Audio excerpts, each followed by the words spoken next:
Oke. Nah, di sini kita masuk ke bagian yang pertama itu tentang cost of living. Karena cost of living itu erat banget kaitannya sama yang namanya nanti kita belajar inflasi. Jadi sebenarnya apa sih itu cost of living? Konsep dari cost of living secara lebih sederhananya gitu guys. Sebenarnya kalian bisa lihat gambar di sini. Itu ada semacam ilustrasi gitu. Nah, si bapak ini itu tuh dia bawa karung gitu. Sebenarnya ini adalah balon udara gitu ya. Balon udara tuh kan bisa terbang suatu saat dan pasti terbangnya itu akan semakin lama semakin tinggi. Nah, CPI itu diibaratkan sebagai di satu kantong balon udaranya itu berisi banyak banget barang dan juga jasa gitu. Dan barang dan juga jasa ini itu memuat yang namanya cost atau biaya gitu. Makanya kita bisa bilang di sini CPI itu adalah indeks yang mengukur overall cost of the goods and services gitu. Yang diapain nih? Yang dibeli oleh konsumen gitu. Semua barang dan jasa yang dibeli oleh konsumen, semua biayanya itu masuknya di dalam CPI gitu. Dan sama kayak ilustrasi balon udara ini, bahwa CPI itu tuh bisa bergerak semakin tinggi, bisa naik semakin tinggi. Nah, kalau misalnya ini kan awalnya mungkin CPI-nya di sini ya, kantongnya itu di sini. Kemudian ini kan di titik yang ini. Semakin tinggi dong. Terus nanti mungkin di titik yang ini dan pastinya akan lebih tinggi lagi. Nah, itu menandakan kalau misalnya biaya hidup kita atau cost of living kita, ini cost of living itu dari hari ke hari itu semakin meningkat gitu. Awalnya mungkin kalau di sini dijumlahin total ya. Ini kalian jumlahin total, misalkan ini 100.000. Misalnya nih, ini kan ada ikan juga ya di situ ya. Ada ikan, ada susu, ada keju, ada minyak dan lain sebagainya. Kemudian kalian menuju ke tahun selanjutnya. Misalkan ini tahun 1990, yang ini tahun 2000. Ini udah menjadi 120 biayanya. Kemudian naik lagi ke tahun 2020-an. Ini mungkin udah jadi 200. Naiknya bisa drastis banget. Dan tahun 2025 yang sekarang, mungkin ini sudah menjadi sekitar 300 sampai 400 sekian gitu. Yang dimana artinya kalau misalkan CPI itu meningkat, berarti tandanya biaya hidup kita itu juga akan semakin meningkat. Cost of living semakin meningkat. Kayak gitu guys. Nah, di sisi yang lain artinya itu adalah berarti tandanya kita membutuhkan lebih banyak uang gitu guys untuk menerapkan standar hidup yang sama. Nih, same standard of living atau standar hidup yang sama. Kenapa? Karena kalau kita mau beli sekantong barang dan jasa ini, tahun sekarang tuh nggak bisa dengan uang 100.000, harus dengan uang 300.000 kalau kita mau beli sekantong ini, yang besar ini. Gitu. Jadi kita harus makin butuh banyak uang gitu guys, istilahnya. Nah, terus, di sini ada beberapa metode dalam mengkalkulate CPI. Yang paling sering digunakan itu sebenarnya yang agregatif sederhana ya. Jadi kita langsung aja PN dibagi PO. Nah, N di sini itu mewakili tahun ini guys, gitu. Sementara O atau biasanya orang-orang tuh sebutnya kalau nggak nol tuh O gitu. Itu mewakili tahun dasar gitu. Dan sigma di sini seperti yang kita pelajari sebelumnya, dia itu adalah jumlah dari seluruh harga di eh, setiap barang gitu. Jadi kita harus jumlahin dulu harga barang di setiap tahunnya. Nanti kita langsung lihat aja ke contoh soal ya. Kemudian yang kedua itu ada weighted price index. Nah, weighted price index ini sebenarnya ada dua, list price dan juga Pasha gitu. Tapi yang lebih sering dipakai terutama oleh BPS gitu. Jadi Badan Pusat Statistik kita guys di Indonesia, kecil banget ya. Itu tuh sering menggunakan yang list price gitu. Nah, jadi BPS tuh lebih sering pakai yang less Paris ini. Kenapa namanya weighted dan juga unweighted? Itu gampangannya kita bisa lihat perbedaan dari Q di sini. Nah, ini kan ada Q-nya. Kemudian ini juga ada Q-nya. Sementara yang unweighted price index itu nggak ada Q-nya gitu. Berarti kita bisa simpulkan bahwa yang unweighted price index itu tidak berbobot atau tidak memiliki bobot. Ini tidak memiliki bobot. Alias kita tidak menghitung Q-nya guys, gitu. Tidak hitung Q-nya. Sementara kalau yang weighted price index itu kita menghitung Q-nya. gitu. Karena di sini kan ada Q ya, QO dan QN gitu. Ini menghitung Q-nya.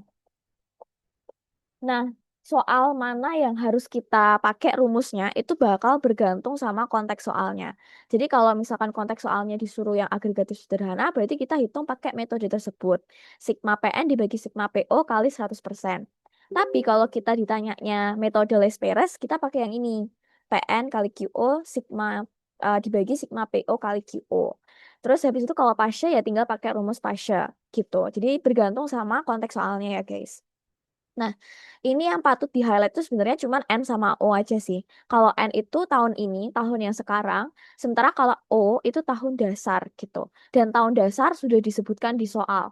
Misalkan kayak di soal tertentu tuh bisa disebutin tahun dasarnya tahun berapa nih? Tahun ke-1 kah? Atau tahun kedua? Atau tahun ketiga? Kayak gitu. Nah, coba kita langsung mengarah ke contoh soal. Oke, kita coba dulu yang ini ya. Ini sebenarnya sekalian ngitung inflasi, tapi kita berhenti dulu sampai ngitung indeks harganya ya. Nanti baru kita ngitung inflasinya. Nah, di sini tuh ada tabel barang-barang dan juga harganya. Barang-barangnya beda-beda ya, ada gula pasir, telur, terigu, dan juga ada kedelai gitu. Kalau kita ini di soal, itu diminta menggunakan metode agregatif tidak tertimbang, guys. Nah, sebenarnya agregatif tidak tertimbang ini nama lainnya dari metode agregatif sederhana yang kita pelajarin tadi. Yang paling sederhana banget gitu. Tidak menghitung Q, tapi hanya menghitung harga aja. Jadi, kita harus tetap ngikutin rumus itu. Kita harus ngitung inflasinya berdasarkan IHK agregatif sederhana. Oke, di sini perhatiin ya guys. Kalau misalkan kita ini sebenarnya ditanyanya itu laju inflasi. Tapi, laju inflasi itu nggak bisa kita tahu kalau kita belum ngitung indeks harga, gitu. Karena kita baru tahu berapa tingkat inflasinya setelah kita menghitung indeks harga. Makanya sekarang kita hitung dulu indeks harga menggunakan metode agregatif sederhana atau tidak tertimbang ini. Rumusnya kan tadi sigma PN dibagi sigma PO kali 100% ya. Nah, karena yang ditanya itu laju inflasi tahun 2018, berarti kita cuma butuh untuk mengkalkulasi IHK tahun 2017 dan tahun 2018. Nah, nanti selanjutnya aku jelasin kenapa cuma butuh 2 tahun tersebut. Nah, yang penting sekarang kita coba cari tahu IHK misalnya tahun 2017 ya. Sigma PN, berarti kita harus menjumlahkan semua harga di tahun 2017. Semua harga di tahun 2017 itu kan ada ini. 14.000, 17.500, 10.000, dan juga 7.500. Kalau kita jumlahin semua, itu jumlahnya adalah 49.000. Makanya sigma PN tahun 2017 itu adalah 49.000. Nah, untuk ngehitung sigma PO, kita harus lihat lagi ke soal. Kalau di soal, tahun dasarnya, ini sebenarnya di atasnya tuh ada kayak, apabila tahun dasar itu adalah tahun 2016 gitu. Tapi kepotong ya guys gitu. Makanya di sini aku tulis tahun dasarnya adalah tahun 2016 gitu. Nah, karena tahun dasarnya tahun 2016, berarti kita tinggal jumlahin semua harga barang di tahun 2016 gitu. 13.500 tambah 16.000 tambah 9.500 tambah 7.000. Dan ini kalau dijumlah, jumlahnya adalah 46.000. Gitu. Kemudian kita tinggal masukin ke rumus yang sigma PN dibagi sigma PO ini guys, gitu. Nah, itulah maksud dari sigma guys. Jadi kita harus menjumlahkan semua jenis barangnya, semua harga dari semua jenis barang. Sigma PN-nya berapa? 49.000. Terus sigma PO-nya adalah 46.000. Karena N di sini kan yang kita mau hitung adalah 2017. Berarti N-nya adalah 2017. Sementara O-nya adalah 2016. 2017 dan O-nya adalah 2016. Gitu. Untuk yang IHK tahun 2017. Kemudian kita kaliin sama 100. Dan ketemulah 106,52. Begitu pula kalau kalian mau ngehitung yang indeks harga tahun 2018 nih, gitu. Kalau mau ngitung yang 2018, nah kita berarti cukup menggunakan PN per PO-nya, di mana N-nya itu adalah tahun 2018, kemudian PO-nya adalah di tahun 2016. Tetap sama ya, karena kan tahun dasarnya tetap 2016. Sehingga kalau kita jumlahin yang P 2018, 15.000 ditambah 18.000, ditambah 11.000, ditambah 7.500, itu harganya, itu jumlahnya sama dengan 51.500. Nah, ini kita masukin ke rumus sigma PN. Kemudian sigma PO-nya kita tadi udah hitung ya, yaitu 46.000. Kemudian kita tinggal kali sama 100. Hasilnya adalah 111,95 gitu guys. Jadi kalau ada sigma PN dibagi sigma PO gini, kalian perlu jumlahin dulu semua harga barang dan jasa yang ada gitu. Kemudian kalau misalnya kita mau pakai rumus yang less payers ya. Misalnya nomor 36. Nah, sebenarnya rumus less payers ini itu nggak susah guys, tapi butuh ketelitian. Rumus list Paris sama Pasha ini butuh ketelitian. Karena kalau barangnya lebih daripada satu, itu kalian harus kaliin dulu harga dikali sama kuantitinya setiap barang satu per satu. Kayak waktu kita ngitungin GDP nominal sama GDP real. Itu kan sigma juga ya guys. Sigma PN kali eh, QO gitu misalkan. Sigma PN dikali QN gitu misalkan. Jadi kalian mesti harus hati-hati gitu. Harus teliti untuk masukin rumusnya. Nah, kita di sini contoh soalnya sih sebenarnya ini IHK metode Les Perres ya. Ini inflasi kita hitung nanti aja. Nah, kita pelan-pelan ya karena ini butuh ketelitian. Kalau misalnya kita mau ngitungin indeks harga tahun ke-2 dulu.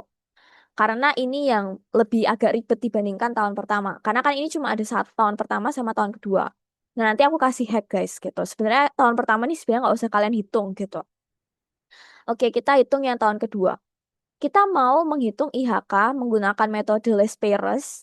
Metode Les Perres itu kan sigma PN dikali QO dibagi sigma PO dikali QO. Di mana sebenarnya ini tuh ada tanda kurung gitu. Kita harus jumlahin semua pengkalian ini guys dari semua barang dan jasa. Jadi kita kali dulu baru dijumlah. Nah, makanya di sini aku bedain warnanya. Kita hitung yang atas dulu ya. PN kali QO. Nah, PN kali QO mulai dari makanan. Kita hitung satu-satu. Makanannya PN-nya berapa? PN berarti harga tahun kedua. Nah, ini harga tahun kedua itu 10. Oh ya, ini N-nya tahun kedua. Kemudian O-nya itu tahun pertama ya. Karena di sini dibilang tahun pertama diasumsikan sebagai tahun dasar gitu. Nah, terus ini PN-nya 10. QO-nya berapa? QO tahun satu berarti kuantitas makanan pada tahun pertama karena O kan tahun pertama ya. Nah, QO-nya adalah 20 gitu. Berarti 10 dikali 20. Nah, itu hold dulu. Jangan dijumlah dulu. 10 tambah 20 jangan. 10 kali 20. Tapi ntar kita jumlahnya di belakangan. Kemudian kita hitung jenis barang yang kedua, yaitu pakaian. Di mana PN dari pakaian, harga tahun N, harga tahun kedua. Jadi karena N di sini adalah tahun kedua, itu adalah 7. Gitu. Maka di sini kutulis 7. Kemudian Q tahun 0 atau QO, Q tahun dasar. Nah, itu adalah Q tahun pertama, yaitu sebesar 10 gitu. Jadi 7 kali 10. Nah, ini kan udah lengkap ya guys. 10 kali 20 sama 7 kali 10. 10 kali 20 kan 200. 7 kali 10 itu 70. Nah, baru deh kita bisa jumlahin. 200 tambah 70 sama dengan 270. Nah, itu yang dinamakan dengan sigma PN kali QO gitu. Kalian harus hitung satu per satu dulu, baru dijumlah. Kemudian kita melangkah yang kedua yaitu PO dikali QO. Nah, PO di sini berarti harga tahun pertama, harga tahun dasar, harga tahun pertama gitu. Tapi perhatikan ya guys, biasanya harga tahun dasar tuh nggak harus tahun pertama atau tahun sebelumnya. Bisa aja 2 tahun sebelumnya, tergantung konteks soalnya. Kayak misalnya kayak ini tadi. Ini kan harga tahun dasarnya bukan 2017, tapi harga tahun dasarnya malah tahun 2016 gitu. Tergantung konteksnya gimana. Nah, ini PO-nya itu berarti kita tinggal masukin dia 6. Karena harga tahun pertama dari makanan adalah 6. Sementara kuantiti tahun dasar tahun pertama dari makanan adalah 20. Gitu, 6 kali 20. Terus untuk pakaian, PO-nya itu adalah 8 dan QO-nya itu adalah 10 gitu. 6 kali 20 itu kan 120 ya. 8 kali 10 itu 80. Baru deh kita boleh jumlahin. Gitu, 120 tambah 80 sama dengan 200. Nah, disinilah kita bisa bilang kalau misalnya ini adalah sigma PO dikali QO. Gitu. Nah, baru deh kita bisa ngitung indeks harga konsumen dengan metode Less Paris, yaitu ini aku lupa nambahin sigma ya. Ini sigma PN kali QO, ini sigma PO kali QO. Nah, sigma PN kali QO hasilnya berapa di sini? 270 gitu.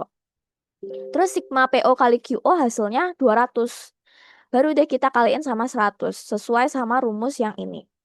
Gitu. Hasilnya adalah 135 gitu. Nah, itu untuk menghitung IHK menggunakan metode Less Paris. Kalau metode Pasha itu sebenarnya hampir mirip, tapi di sini dia menggunakan QN. Atau kalau dalam konteks soal ini, Q tahun kedua, karena N yang dimaksud adalah N tahun kedua, gitu. Kalau kita mau ngehitung IHK tahun kedua ya guys, N-nya berarti tahun kedua, gitu. Nah, terus kita bisa ngitung IHK tahun pertama. Gimana kalau kita ngitung IHK tahun pertama, N-nya itu berarti tahun pertama, gitu. Tahun pertama. Sementara O-nya itu adalah tahun pertama juga gitu. Karena di sini kebetulan nih tahun pertama ini adalah yang mau kita hitung IHK tahun pertama dan O atau PO dan juga QO itu juga merupakan harga dan kuantitas tahun dasar. Harga dan kuantitas tahun dasar di sini adalah tahun pertama gitu. Jadi dua-duanya sama. Nah, maka dari itu karena dua-duanya di sini sama, guys. Kalian mau berapapun angkanya, kalau kalian bagi itu atas sama bawah, itu udah pasti akan, oh ini salah nih. Udah pasti hasilnya itu sebenarnya akan 100 kayak gitu. Nah, ya, ini 100 sih mestinya. Nah, gitu. Kenapa bisa 100? Karena yang ini itu hasilnya akan sama kayak yang bawah. Jadi PN kali QO itu hasilnya akan sama dengan PO kali QO gitu. Coba kita tes ya. PN kali QO, N yang dimaksud kan tahun pertama. Harga makanan berarti kan dia 10. Sorry. Harga makanan tahun pertama kan berarti 6. Kemudian dikali dengan 20. Terus pakaian juga PN-nya adalah 8 dikali 10 gitu. Baru kita jumlahin hasilnya adalah 200. Nah, kemudian PO dikali QO ini adalah tahun dasar, berarti perhitungannya itu sama kayak yang warna hijau di sebelah kiri ini guys. Gitu. Yang kanan itu mirip sama kayak yang sebelah kiri. Karena penyebutnya itu sama-sama tahun pertama gitu. Penyebutnya sama-sama PO kali QO. Jadi sebenarnya kita nggak usah ngitung lagi gitu. Nah, ini jumlahnya tetap 200. Kalau kita lihat ngitung IHK tahun pertama, itu yang atas PN kali QO itu 200, PO kali QO juga 200. Jadi kalau kita bagi itu 1. 1 dikali 100 sama dengan 100. Gitu. Makanya sebenarnya kalau misalnya tipsnya adalah kalau misalkan tahun dasarnya itu adalah tahun, misalkan cuma 2 tahun ini ya. Soalnya itu cuma 2 tahun. Terus tahun pertama itu adalah tahun dasarnya. Nah, kalian nggak perlu ngitung IHK tahun pertama. Cukup kalian tulis aja 100. Karena hasilnya udah pasti 100. Kayak gitu. Nah, ini pun juga sama. Kalau misalkan kalian tuh, jadi nggak harus 2 tahun sih sebenarnya. Tapi kalau misalnya ditanya IHK tahun 2016, atau di sini IHK tahun pertama, itu pasti jawabannya adalah 100 kayak gitu. Dengan metode apapun pasti jumlahnya itu adalah 100 atau angka itu sendiri karena dia membagi dirinya sendiri gitu guys. Nah, biar lebih cepat ngitung ya nanti kalau misalkan pas kalian ngerjain soalnya gitu. Oke, itu udah sampai ke IHK. Karena nanti kita inflasi beda lagi ya. Kita inflasi akan em, satu lagi di inflasi itu bawahnya. Oke, sampai sini ya kira-kira aman gak guys gitu. Soalnya kayak aku takut kalian mungkin nangkapnya agak belibet gitu. Kalau misalkan ada yang kurang jelas bisa tanya ya. Baik, Kak. Oke. Nah, ini kita mengarah ke inflasi. Oke, jadi sebenarnya inflasi itu kalau kita taunya ya sebagai orang yang umum nih kita belum belajar terlalu dalam, itu inflasi pokoknya harga barang dan jasa itu meningkat gitu. Yang kita tahu kan kayak gitu, tapi sebenarnya arti inflasi itu lebih luas daripada itu gitu. Nah, misalnya di sini memang benar sih, ini kan ada general increase in price level of goods and services gitu. Jadi ada peningkatan secara umum di barang dan juga jasa. Itu adalah arti secara general. Tapi kalau kita lihat lebih dalam, ini ada sebuah ilustrasi gitu. Ini ada anak gitu ya. Ini anaknya tuh Gen Z gitu lah istilahnya. Atau anak zaman now karena stylenya kayak anak zaman kita gitu Gen Z. Nah, terus ada kakek-kakek di sini. Nah, ceritanya dua orang ini tuh sama-sama punya uang $400 gitu. Tapi bedanya adalah kalau yang ini, yang anak ini, itu $400 dia itu baru bisa beli mobil mini gitu. Ini tahun kini ya, tahun kini tuh berarti tahun kita, tahun 2025 ini. Nah, sementara kakek-kakek yang di sebelahnya ini, di masa lampau, sekitar tahun 1990, 2000-an, nah itu dia bisa $400 itu dia bisa beli mobil yang cukup mewah gitu. Kita bisa lihat kan bedanya, yang kanan itu lebih wah gitu, lebih mewah. Di zaman itu hitungannya sangat mewah. Tetapi yang sebelah kiri itu kayak ini mobil mini kayak hampir mirip traktor gitu ya. Gitu. Jadi kayak nggak bisa membeli mobil yang utuh, membeli mobil yang em, lebih bagus gitu. Nah, itu dia yang dinamakan dengan inflasi. Jadi inflasi itu memang harganya meningkat, increase in price over time, atau equivalently setara dengan general decrease in the value of money. Jadi $400 masa lampau itu, kalau di sini di konteks antara kakek dan juga anak ini, $400 di masa lampau itu lebih berharga daripada $400 di masa kini gitu guys. Gitu. Berarti tandanya ada penurunan value of money atau nilai dari uang. Ini value of money itu penting banget ya. Nilai dari uang. Harganya naik tapi nilai dari uangnya turun. Nah, itu mau disampaikan sama ilustrasi ini. Gitu. Nah, kemudian kita mau tahu penyebab utama dari inflasi. Sebenarnya penyebab utama inflasi itu banyak banget, guys. Karena nanti kita bisa klasifikasikan dia ke dalam beberapa hal. Tetapi yang paling utama itu menurut Milton Friedman, itu dia tuh semacam ahli ekonom moneter gitu, kayak pencetus monetary economy. Dan dia juga pemenang Nobel. Menurut Milton Friedman, itu inflasi itu berdasarkan kebijakan moneter atau hal-hal yang bersifat moneter kayak gitu. Monetary phenomenon gitu, kejadian moneter. Kenapa? Pada zaman dulu, si Milton Friedman itu menganalisis kalau misalkan government itu print too much money atau dia tuh pemerintah mencetak lebih banyak uang dan lebih daripada kapasitas yang seharusnya gitu guys maksudnya. Nah, kalau misalkan uang tuh banyak, berarti kita tahu kan istilah jumlah uang beredar gitu atau JUB. Jumlah uang beredar di masyarakat itu meningkat gitu. Yang artinya adalah masyarakat tuh akan menjadi semakin kaya gitu. Wah, sekarang aku punya uang banyak nih karena dikasih sama pemerintah secara bantuan ya, bantuan tunai, bantuan sosial kayak gitu. Dan juga dari siklus atau mekanisme dari pasar uang gitu. Sehingga kalau misalkan masyarakat semakin kaya, itu menurut mekanisme pasar, pedagang itu nggak akan tinggal diam gitu. Akan merasa kalau dia itu worth it buat naikin harga. Akhirnya pedagang naikin harga dan terjadilah yang namanya inflasi tadi atau terjadi penurunan nilai uang. Jadi kalau misalkan udah terjadi inflasi, pada saat yang sama itu sama dengan terjadi penurunan nilai uang ya guys. Gitu. Karena banyak produsen atau banyak penjual pedagang-pedagang kecil itu yang merasa kita udah semakin kaya, jadi dia kayak nggak masalah gitu buat naikin harga. Kayak ya orang masyarakatnya juga semakin kaya, kayak gitu. Pikirannya si pedagangnya. Kemudian ada beberapa jenis-jenis dari inflasi. Cuma ini yang sering ditanyain, yaitu berdasarkan tingkat keberatannya, severity gitu. Mild inflation itu kurang dari 10%. Moderate inflation 10 sampai 30. Severe ini berat 30 sampai 100. Hyper itu yang sangat berat gitu. Kalau ini berat, nah ini tuh sangat beratnya. Dan krisis moneter tahun 1998, Asian Crisis 1998 itu hyperinflation guys gitu. Misalkan ini Asian Crisis ya. Yang salah satunya juga terjadi di Indonesia gitu. Nah, itu adalah konsep inflasi. Nah, ini kita baru melangkah ke jenis-jenis inflasi ke umum ya, yang secara umum. Pertama itu ada headline inflation.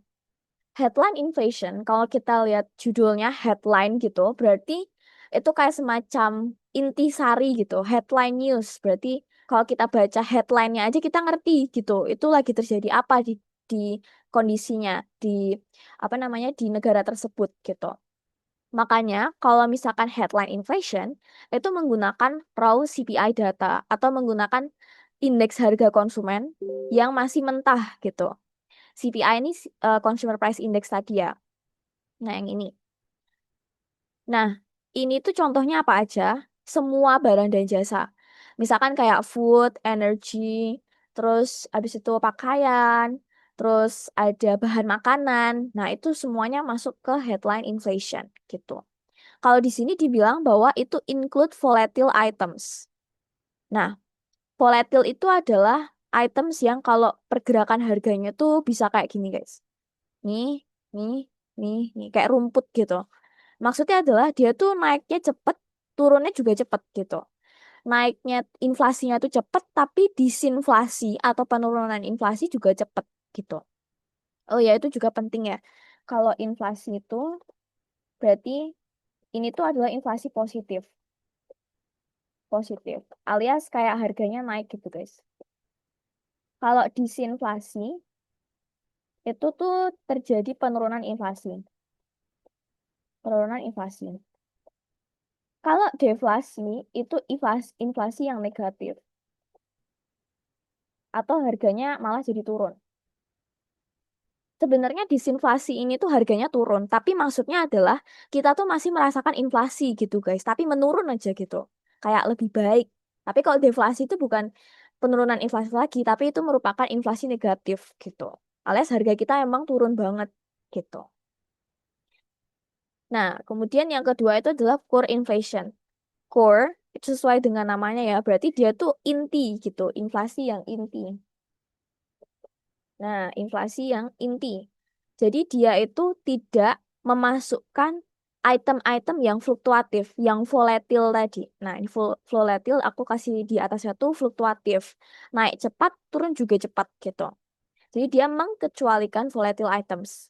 Contohnya, yang masuk ke core inflation itu komoditas dengan harga yang stabil gitu. Misalnya kayak housing, gold, ini tanda kutip kalau misalnya kondisi pasarnya baik-baik saja ya guys gitu. Kalau kemarin kan kita belajar housing prices itu naik ya karena ada krisis di Amerika, krisis saham di Amerika. Nah, tapi kalau ini, sorry kok krisis saham, krisis subprime mortgage di Amerika. Tapi kalau ini konteksnya dia itu housingnya stable, price-nya itu stable, goldnya juga stable gitu. Syaratnya itu cuman harganya stabil aja gitu. Nggak boleh yang nggak stabil. Kemudian yang ketiga naik. Nah, ini baru yang harganya itu fluktuatif atau volatile inflation. Volatile inflation itu only highly volatile items. Contohnya kayak food dan juga energi tadi. Energi kan juga naik turunnya itu sangat cepat ya, terutama food sih sebenarnya, food items gitu. Nah, itu masuknya ke volatile inflation karena dia sangat fluktuatif gitu. Dan yang terakhir adalah administered inflation. Ini tuh gampangannya administered atau diset sengaja gitu, diset sama pemerintah. Misalnya fuel prices. Kalau kita lihat harga BBM tuh kan yang ngatur pemerintah kan guys. Karena sekarang perusahaan yang swasta buat BBM itu aku lupa namanya apa, Shell atau apa gitu. Itu dia udah diakuisisi oleh perusahaan luar. Dia tetap berdiri sih, tapi udah bukan milik nggak ada campur tangan si pemerintah lagi gitu. Sehingga yang murni bener-bener dari pemerintah itu ya si Pertamina gitu. Nah, fuel prices itu pastinya dikontrol oleh pemerintah. Apalagi itu BUMN ya maksudnya. Masuknya gitu. Makanya kalau pemerintah menerapkan BBM itu harga naik ya berarti itu inflasi gitu. Inflasi pada BBM dan itu disengaja itu dilakukan oleh pemerintah gitu. Electricity ini juga karena PLN ini adalah satu-satunya penyedia listrik di Indonesia yang di bawah pemerintah ya, gitu. Kemudian, nah ini kita melangkah ke inflasi berdasarkan jenisnya, gitu. Kalau inflasi berdasarkan jenisnya itu ada 4 sih sebenarnya di sini yang paling sering ditanyakan. Pertama tuh demand pull inflation. Nah, sesuai dengan namanya demand pull inflation gitu. Sebenarnya ini kita baru belajar agregat demand, agregat supply itu baru aku tambahin besok. Tapi sebenarnya agregat demand dan agregat supply itu secara garis besar itu dia mirip banget dan dia sama kayak kita belajar supply dan demand di mikroekonomi. Cuman guys, bedanya kalau AD sama AS ini tuh menghitung satu negara. Tapi kalau mikroekonomi kan menghitungnya satu pasar gitu, atau satu wilayah aja gitu. Nggak yang besar banget. Nah kalau ini itu udah satu negara gitu. Satu perekonomian di suatu negara. Nah sesuai dengan namanya demand pull inflation, berarti ada tekanan permintaan agregat atau agregat demand gitu. Nah si agregat demand ini itu naik ya kalau di demand pull inflation. Nah, biasanya itu dia terjadi karena apa? Banyak ya kalau yang menggeser agregat demand. Itu salah satunya ya, itu adalah consumer spending gitu. Karena komponen dari agregat demand, kemarin kita udah belajar, itu sebenarnya adalah si yang C plus I plus G plus net export. Yang kemarin itu guys. Jadi kalau consumer spendingnya kita meningkat, otomatis agregat demand juga meningkat. Dan hasilnya adalah peningkatan harga gitu. Itu terjadi inflasi. Kemudian yang kedua adalah cost push inflation. Nah, ini kebalikannya. Cost berarti kita ngomongin supply atau agregat supply. Kalau kita mau ngomongin yang secara agregat atau secara satu negara. Agregat supply turun gitu. Karena kalau misalnya agregat supply turun, itu menandakan terjadi peningkatan barang-barang produksi atau em, istilahnya tuh input-input dalam produksi gitu. Biaya produksinya meningkat, makanya agregat supply bergeser ke kiri gitu. Sama kayak supply bergeser ke kiri kalau biaya produksi naik. Nah, akibatnya harga-harga itu juga meningkat, guys, gitu.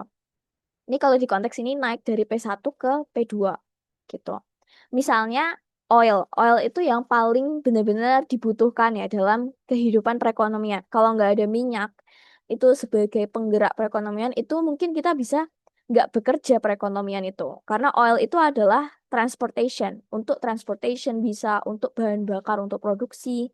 Karena kita masih menggunakan minyak.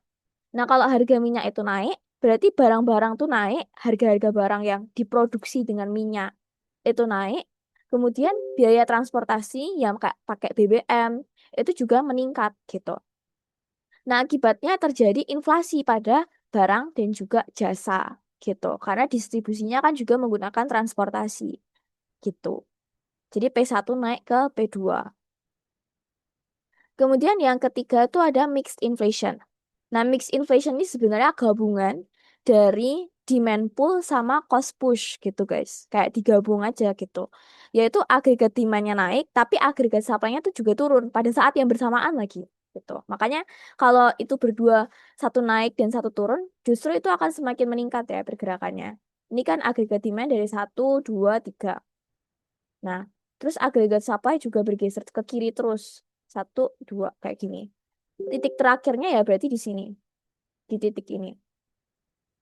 Nah, tandanya berarti terjadi inflasi. Tapi yang ini versi lebih parah karena dua-duanya sama-sama bergerak dan itu menimbulkan efek yang lebih besar gitu, guys. Contohnya adalah economic growth. Economic growth itu nanti kita belajar bahwa yang bergerak itu adalah aggregate demand. Karena kita mau membicarakan output real GDP gitu. Nah, terus pada saat yang bersamaan juga supply chain issues, alias terjadi permasalahan di supply chain. Nah, supply chain ini tuh rantai yang menghubungkan satu proses produksi ke proses produksi selanjutnya gitu, guys. Ibaratnya berhubungan sama cost of production. Kalau supply chain-nya terganggu, cost of production-nya akan semakin meningkat gitu. Nah, gitu. Sehingga AS-nya itu akan turun, aggregate supply akan turun. Nah, terjadilah mixed inflation itu. AD dan AS-nya sama-sama bergerak. Bergeser, sorry. Kemudian yang terakhir itu adalah imported inflation. Nah, di imported inflation ini sebenarnya dia itu disebabkan karena harga barang luar negeri itu meningkat.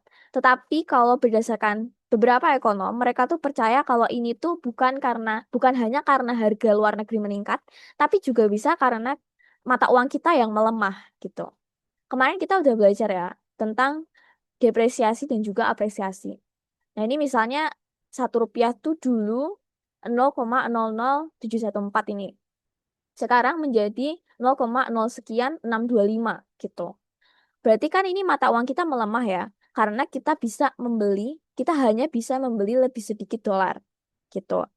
Dengan Rp1 bisa membeli 625 dolar ini dari yang awalnya 714, 0,714 sekian ini.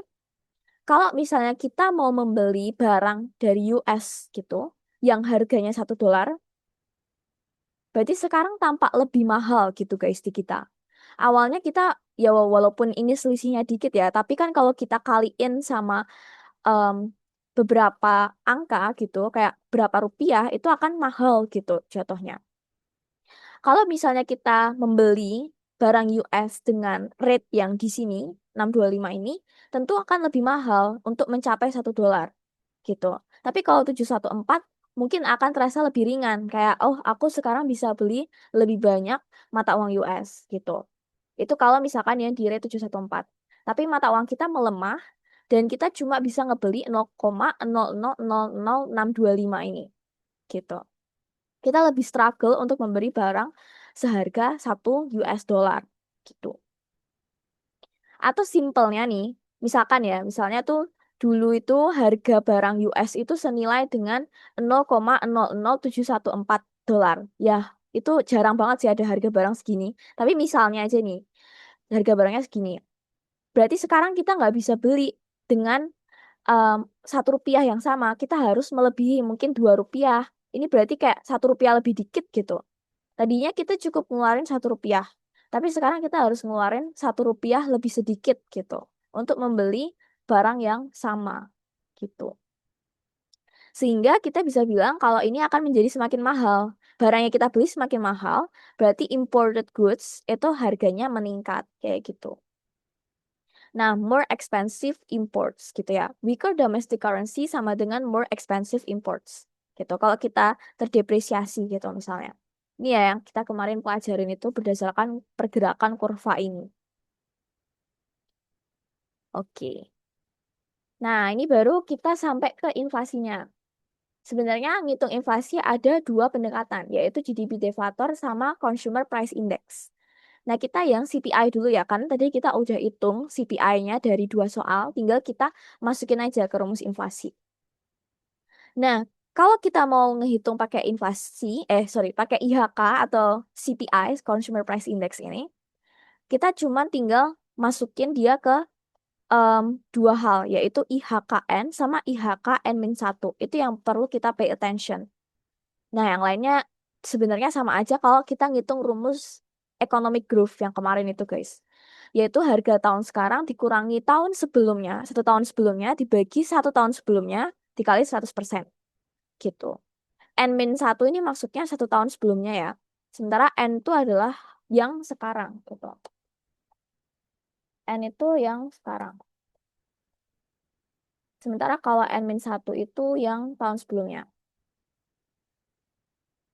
Ini tahun sebelumnya.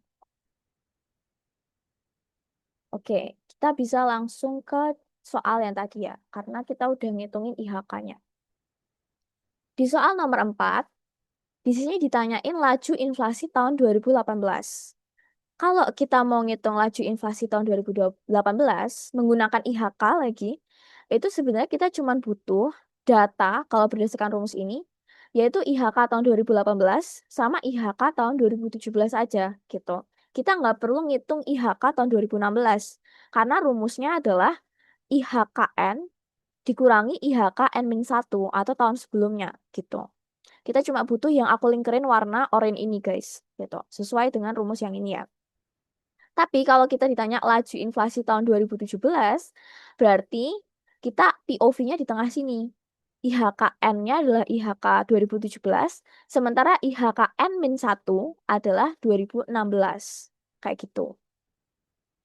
Nah, karena kita ngitung 2018, berarti kita cuma butuh IHK 2018 sama 2017.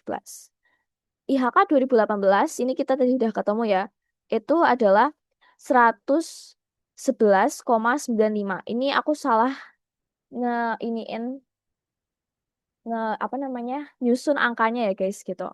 Ini kalian jangan terlalu pay attention ke sana. Ini aku tulisin ulang lagi. Jadi IHK tahun 2018 itu adalah 111,95. Kemudian kita kurangi dengan IHK tahun 2017 yaitu 106,52. Nah, terus kita bagi dengan IHK N-1 atau tahun sebelumnya, yaitu IHK 2017 sebesar 106,52. Tuh. Baru ini kalian bagi dan kali dengan 100% gitu. Nah, hasilnya, ini tapi hasilnya benar sih sebenarnya. Cuma kayak salah penempatan aja. Itu sama dengan 5,10%. Gitu. Nah, 5,10% ini kan tadi kita belajar ya, ada klasifikasi inflasi yang berdasarkan tingkat keberatannya. Kalau dia kurang dari 10%, berarti dia masuknya ke mild inflation atau ini inflasi yang ringan gitu. Nah, karena dia masuk inflasi ringan, kita jawab di sini inflasi yang ringan gitu. Jadi kalian kalau misalkan ditanyain inflasi yang atau klasifikasi inflasi berdasarkan tingkat keberatannya, itu persentasenya udah fix ya. Jadi kayak 10 kurang dari 10, 10 sampai 30, terus 30 sampai 100 dan juga lebih dari 100%. Itu udah fix. Jadi tinggal disesuaiin aja sama jenisnya tuh apa. Kemudian kita ke bawahnya, ini yang tadi kita ngitung pakai IHK less payers gitu. Kita udah nemu ya kalau IHK tahun kedua itu adalah 135. Nah, karena kita ditanyain tingkat inflasi di tahun kedua. Berarti kita cuma butuh IHK tahun 2 dikurangi IHK tahun 1 dibagi dengan IHK tahun 1. Gitu. Baru nanti kalian kaliin dengan 100. Nah, gitu. Sama kayak tadi rumusnya. Tapi bedanya ini ngitung IHK-nya menggunakan Leis Perez. Kalau yang tadi menggunakan yang biasa, yang sederhana. 135 dikurangi 100 dibagi 100 kali 100% itu adalah 35%. Gitu. Nah, itu adalah inflasinya. Berarti ini termasuk inflasi yang moderat ya, atau inflasi yang sedang. Gitu. Nah, sekarang coba kita menggunakan yang GDP deflator. Gitu. Nih, kalau kita pakai GDP deflator, rumus dari intinya tuh sama aja. Kayak N dikurangi N-1 dibagi N-1 kali 100%. Tetapi kita menggunakan data GDP nominal sama GDP real. Alias kita harus ngitungin GDP deflatornya dulu dari tahun 2 sama tahun pertama. Gitu guys. Dan itu hasilnya akan beda ya kalau pakai indeks harga konsumen, baik metode Paasche maupun Leis Perez gitu. Nah, sebenarnya sama sih kayak yang metode Leis Perez ya. Metode Paasche. Yang ini, PN kali QN sama PO kali QN. Karena yang atas itu GDP nominal, sementara yang bawah itu GDP real gitu. Jadi ibaratnya kita kayak ngitungin um, yang versi Paasche-nya gitu. Nah, kalau kita ngitung yang tahun kedua pakai data yang sama ya, itu sebenarnya kalian tinggal hitung satu persatu lagi kayak tadi, PN kali QN. Nah, dari makanan dan juga pakaian dihitung dulu, baru dijumlah. Nah, PN tuh tahun kedua berarti 10 di sini. Terus tahun kedua harga dari pakaian adalah 7, baru dikali kuantitas tahun kedua, 25 dan 20 gitu. Hasilnya sigma PN kali QN 390. Nah, ini GDP realnya juga sama, PO dikali QN. Terus kalian hitung, nanti ketemu hasilnya 310. Nah, sesuai sama yang aku bilang tadi, kalau misalnya ditanyain, di sini kan sebenarnya yang ditanyain itu adalah inflasi tahun kedua. Berarti kan kalian cuma butuh GDP deflator tahun kedua sama GDP deflator tahun pertama. Nah, yang tahun pertama itu nggak perlu dihitung gitu. Karena tahun pertama di sini kan diibaratkan sebagai tahun dasar. Jadi dia kayak membagi dirinya sendiri gitu. Kalau misalnya mau dihitung, kalian lihat di sini tuh hasilnya akan 100 gitu. Karena 310 dibagi dengan 310 hasilnya 100 gitu. Dikali 100 hasilnya 100 gitu. Nah, baru kita masukin ke rumus inflasinya si GDP deflator. yaitu ini. Deflator tahun N adalah 125,81. Tahun N itu tahun kedua. Terus tahun ke nol atau tahun dasar itu adalah 100. Sehingga 125,81 kurangi 100 bagi 100 kali 100. Hasilnya 25,81. Nah, ini tahun kedua, ini tahun N. Ini tahun N. Kemudian ini tahun nol atau tahun dasar ya. Oke. Kalau misalnya kalian bandingkan di sini, sebenarnya kita nggak bisa membandingkan terlalu jauh karena ini kan metodenya bahkan berbeda ya. Harusnya kalau mau kita bandingin tuh pakai metode yang namanya metode Pasha gitu. Tapi kalau kita lihat di sini IHK itu dia nge-state di sini 35%. Sementara kalau menggunakan GDP deflator itu 25,81. Ini datanya sama, tetapi perbandingannya itu sangat jauh gitu. Bahkan selisih 10%. Kenapa begitu? Karena IHK itu akan selalu lebih besar daripada GDP deflator gitu. Makanya beberapa ekonom bilang kalau misalnya di perhitungan IHK, oke aku tulis di sini aja lah ya. Di IHK itu ada yang namanya bias gitu. Bias inflasi. Bias em, perhitungan inflasi. Tuh, alias kayak over gitu loh, over value gitu guys. Inflasi kalau dihitung menggunakan CPI itu pasti akan selalu lebih besar daripada GDP deflator kayak gitu. Nah, itu dia. So far aman ya guys. Kita masuk ke correcting variables for inflation. Nah, ini yang kemarin sebenarnya ada ditanyain juga tapi nggak secara langsung nyebutin CPI gitu. Ini ada contoh soal. Nah, tahun 1980 ceritanya si Jerry ini seorang akuntan yang berpenghasilan 12 juta per tahun. Sedangkan Bele itu seorang akuntan pada tahun 2019 yang punya penghasilan 65 juta per tahun. Ini kan kalau kita bandingin kayak jauh gitu ya, 65 sama 12 juta.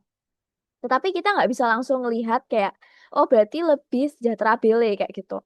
Karena mereka hidup di 2 tahun yang berbeda gitu. Apabila diketahui CPI tahun 1980 ya ini ya, bukan 1971. CPI tahun 80 itu adalah 25,4, tahun 2019 itu 147,5.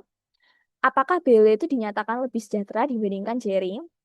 Nah, caranya adalah kita harus menghitung 12 jutanya Jerry di masa sekarang gitu. Berapa sih 12 jutanya Jerry di tahun 2019? Nah, kita tinggal kali aja 12 juta dikali CPI-nya dibagi. CPI today dibagi CPI past. Karena CPI today tentunya lebih besar daripada CPI past di masa lalu gitu. CPI today itu 147,5 dibagi sama CPI past itu 25,4 gitu. Nah, kalau kita bagi terus kita kaliin dengan 12 juta, hasilnya itu akan menjadi 69 juta 685 sekian gitu. Nah, tentunya ini akan lebih besar dibandingkan si punyanya Bele gitu. Karena punyanya Bele kan 65 juta per tahun. Sementara kalau si Jerry, itu kalau kita hitung amount sekarang, itu adalah 69 juta. Nah, berarti Bele itu receive less than Jerry salary. Kayak gitu, guys. Di Bele itu receive less than Jerry salary. Sebenarnya, kalau kita bandingin. Gitu. Nah, oke. Ini kalau tentang employment, sama beberapa ini unemployment itu nanti kalian bisa baca sendiri ya karena kita akan lebih fokus ke money growth dan juga inflationnya gitu. Nah ini udah aku kasih beberapa teori dan rumusnya juga guys gitu. Nah kita sekarang masuk ke money gitu. Nanti kalau misalnya masih ada waktu kita akan bahas sedikit tentang unemploymentnya. Nah, sebelum kita masuk ke money, ini aku izin bentar ya guys untuk ngecek ini deviceku dan nyolokin stop kontaknya. Gitu. Wait, aku pause dulu. Oke, aku lanjut ya guys. Nah, ini sekarang kita masuk ke money.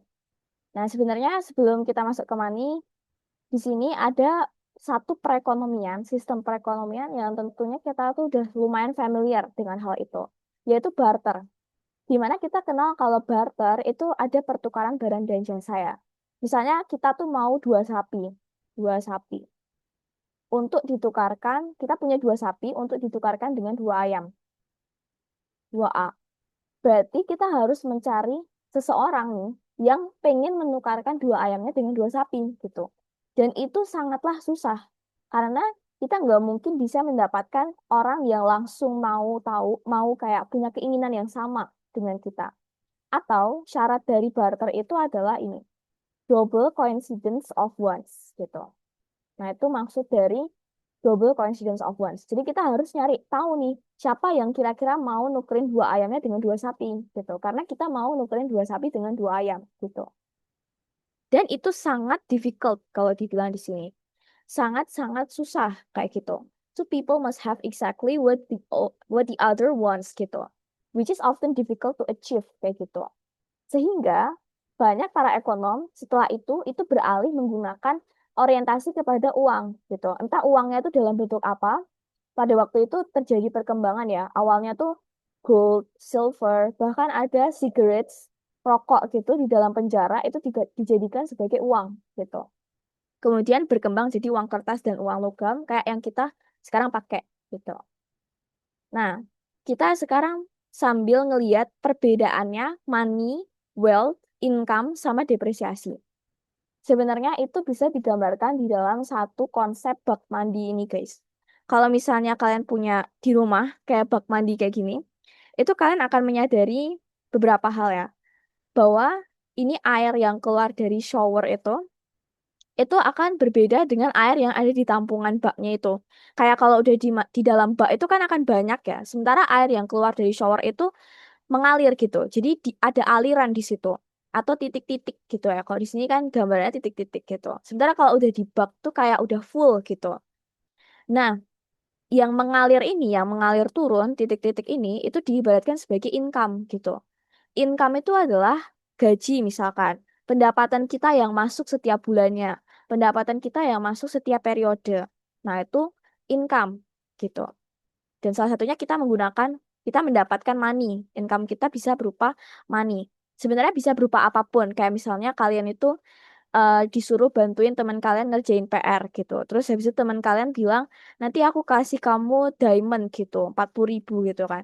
Nah, itu berarti pendapatan kalian adalah diamond itu. Jadi nggak harus money sih sebenarnya. Tetapi yang lazim itu adalah money atau uang. Sementara kalau misalnya income kalian itu kalian simpen nih, nggak kalian langsung habisin ya, kayak kalian langsung beliin buat beli diamond lagi atau kalau misalkan kalian punya uang terus kalian buat beli komik atau apapun itu, nah itu kalian simpen, itu termasuk ke dalam wealth gitu atau kekayaan gitu. Nah, wealth ini itu nggak harus money juga, dia bisa berbentuk yang lain. Yang penting itu adalah yang kalian simpan gitu. Wealth itu intinya yang kalian udah simpan dan jaga gitu. Nggak kalian pakai untuk apa-apa. Nah, itu namanya wealth. Contohnya misalkan rumah gitu. Atau aset berharga. Misalnya surat-surat berharga kalau kalian investasi, saham, obligasi. Nah, itu aset masuknya di wealth gitu. Aset berharga. Nah, sementara nih kalau misalnya aset kalian itu seperti rumah dan juga surat-surat berharga, ini sebenarnya nama lainnya itu aset ya. Nah, ini tulis aja surat berharga. Kalau misalnya kalian itu punya rumah ini, kan nggak mungkin ya, kayak rumah tuh dalam bertahun-tahun nggak mungkin nggak ada yang rusak gitu. Pasti ada aja yang bolong, ada aja yang rusak, ada aja yang perlu kalian perbaiki kayak gitu. Nah, yang rusak-rusak itu namanya depresiasi gitu. Atau kita simpelnya bilang penyusutan gitu. Depresiasi atau penyusutan.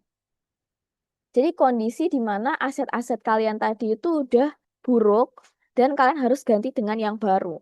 Kayak gitu. Itu adalah depresiasi atau penyusutan. Gitu ya.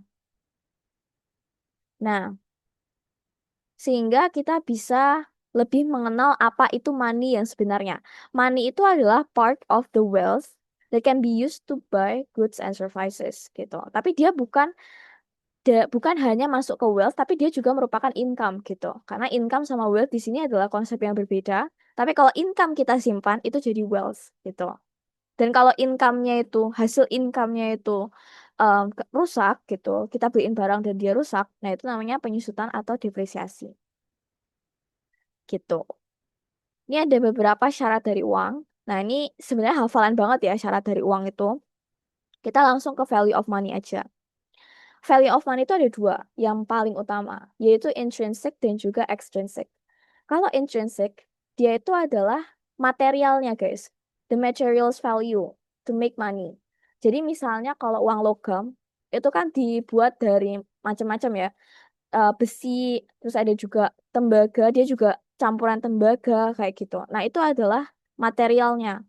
Kalau misalkan uang kertas, ya berarti kertasnya, kayak gitu. Kertasnya adalah materialnya, material value.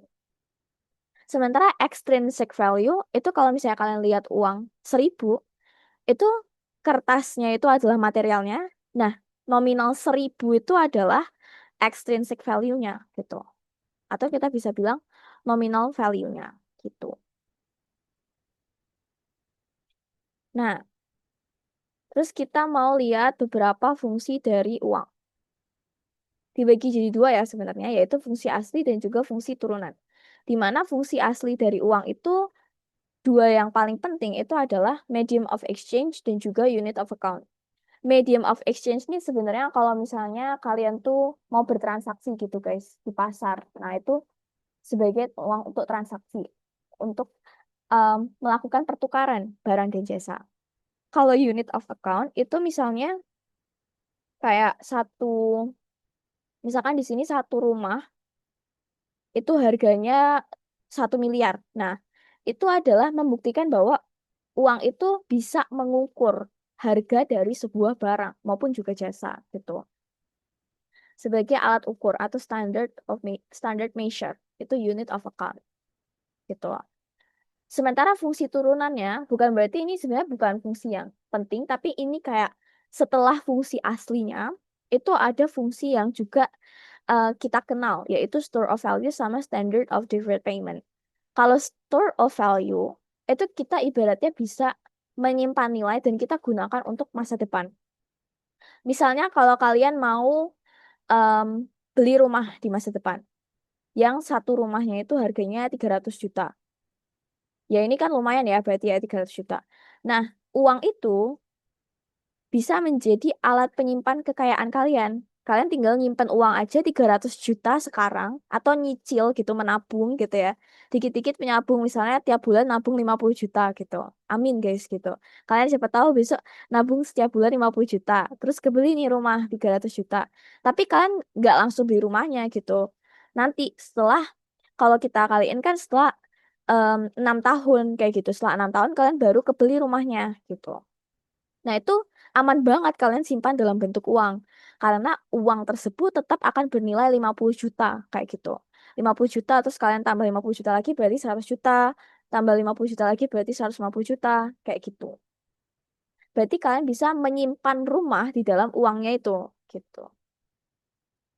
Kemudian kalau standard of deferred payment itu adalah untuk utang gitu. Jadi mau kalian bayar utang di masa depan hampir sama sih sebenarnya logikanya kayak tentang masa depan gitu. Kalau kalian mau bayar utang yang paling diterima sama orang lain itu adalah menggunakan uang gitu. Dalam bentuk lain kalau di beberapa kasus nggak harus dalam bentuk uang, tapi yang diterima dan dari financial market itu adalah uang ya gitu. Nah, ini adalah beberapa jenis dari uang. Kalau tadi fungsi ini jenis dari uang. Berdasarkan materialnya tuh ada dua, yaitu uang logam dan juga uang kertas. Nah, kita tahu lah ya ini uang logam dan juga uang kertas. Kalau berdasarkan issuernya itu ada uang kartal dan juga uang giral.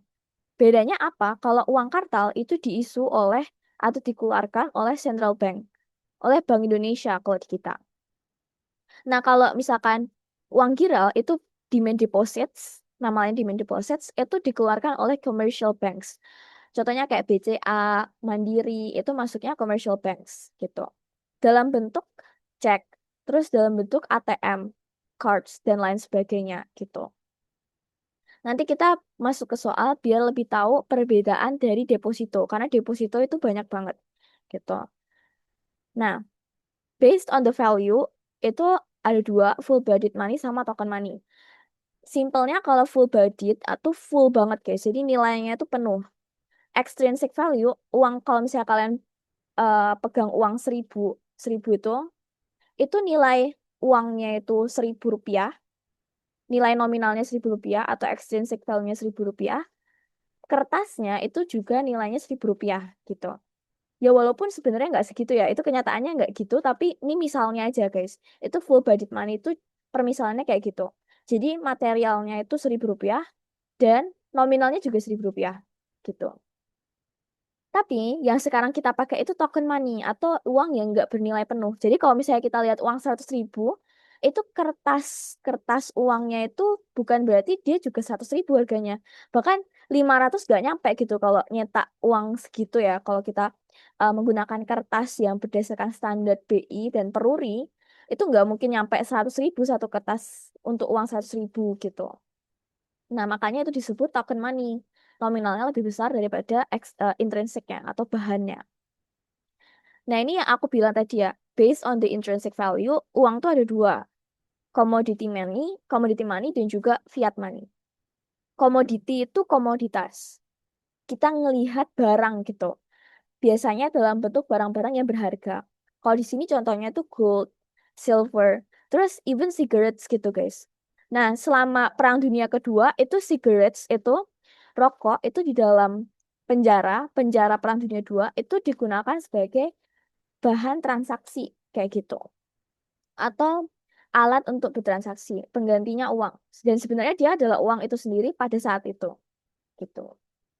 Kemudian yang kedua ini fiat money. Fiat money ini tuh uang kita yang sekarang ini. US dollar, euros, yen, rupiah, dan lain sebagainya. Gitu. Dan maksud dari fiat money ini tuh adalah people have faith in the government. Jadi kita itu walaupun nggak ngelihat 1 dolar itu sama dengan 16 ribu, tapi kita percaya ke pemerintah. Kita percaya aja gitu, karena udah dijamin pemerintah gitu. Have faith in the government. Kalau 1 dolar itu sama dengan 16 ribu rupiah gitu. Padahal kan mestinya kita bisa aja nggak percaya gitu guys. Tapi karena itu dijamin oleh pemerintah, makanya banyak orang yang percaya dan itu diakui secara resmi gitu. Nah, ini perbedaan base money dan juga money supply karena ini biasanya yang sering bikin bias gitu. Apa perbedaannya fiat money sama base money sama money supply? Kalau monetary base atau base money itu dikontrol oleh bank sentral gitu. Dan dia itu memuat dua hal, yaitu currency dan juga reserve requirement. Nah, currency ini tuh yang dipegang oleh masyarakat gitu. Dalam bentuk uang kartal dan juga uang logam. Uang kartal ya, uang kertas dan juga uang logam. Nah, kalau misalnya reserve requirement itu yang disimpan bank umum sebagai cadangan gitu. Sementara kalau money supply ini tuh yang beredar di masyarakat. Nah, ini salah sih ini aku harusnya C sama D. Nah, ini yang beredar di masyarakat gitu. Nanti ini aku bakalan ubah ya guys, PPT yang slide ini. Nah, currency itu sama kayak yang di sini juga bahwa itu beredar di masyarakat, di hold, dipegang dalam bentuk uang kartal, uang kertas dan juga uang logam. Nah, kemudian ada checkable deposits. Jadi mestinya ini tuh bukan R tapi D gitu. Checkable bank deposits. Savings from public gitu. Nah, di sini itu sebenarnya ada klasifikasi ya M1 dan juga M2. Kalau misalnya M2 di sini tuh adalah broad money, M1 itu adalah narrow money gitu.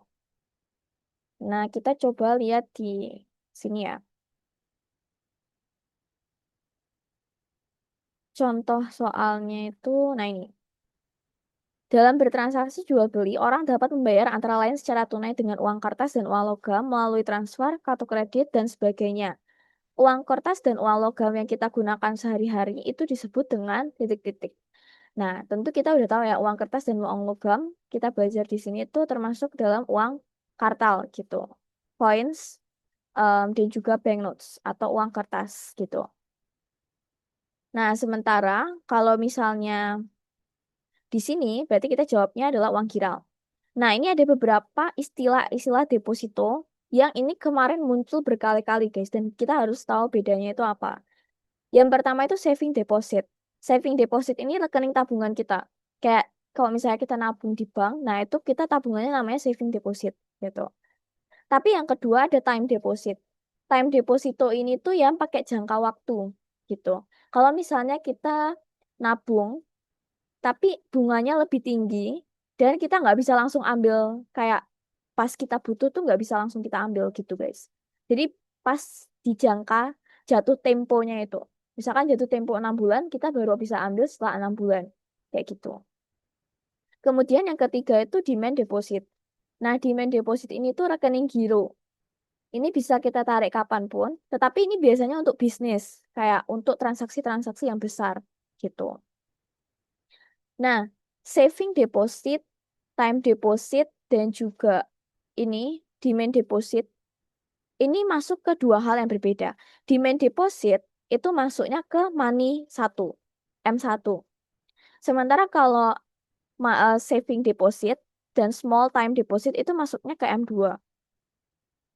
Kenapa? Karena kalau yang demand deposit ini kita bisa ambil kapanpun dan tinggal transfer aja kayak gitu. Jadi dia sifatnya tuh liquid gitu, demand deposit. Makanya dia masuk ke M1 gitu. M1 itu tandanya dia tuh uang yang liquid yang kita bisa gunakan langsung. Langsung banget nih untuk transaksi. Demand deposit itu udah bisa untuk langsung transaksi.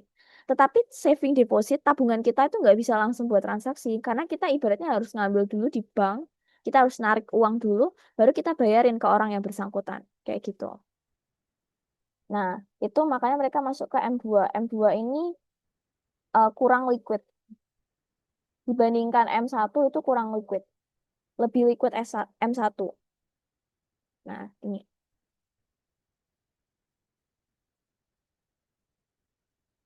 Oke, sehingga kalau misalnya kita lihat, ini juga ada perbedaannya cek sama bilet giro. Sebenarnya cek sama bilet giro ini tuh dalam bentuk, ini rekening ya. Ini tuh adalah bukti dari alat pembayaran atau alat pembayaran gitu. Nah, bedanya adalah kalau cek itu bisa diuangkan. Jadi kalau misalkan kita TF ke penerimanya, itu si penerimanya, kok TF, maksudnya kita kasih nih kertasnya itu ke penerimanya, itu bisa langsung ditukarin ke uang tunai. Nah, terus kalau bilet giro itu nggak bisa diuangkan. Jadi kita benar-benar masuk ke rekening si penerima aja gitu. Jadi beneran kalau misalkan kita transfer tuh pakai sekarang kita pakai m-banking kayak pakai bank yang online gitu. Nah, itu cuma bisa masuk ke rekening online-nya itu gitu. Jadi cuma masuk ke rekening si penerima aja. Nggak bisa diuangin gitu. Tapi kalau cek itu bisa diuangin gitu. Nah, kemudian kita masuk ke beberapa em, kebijakan moneter.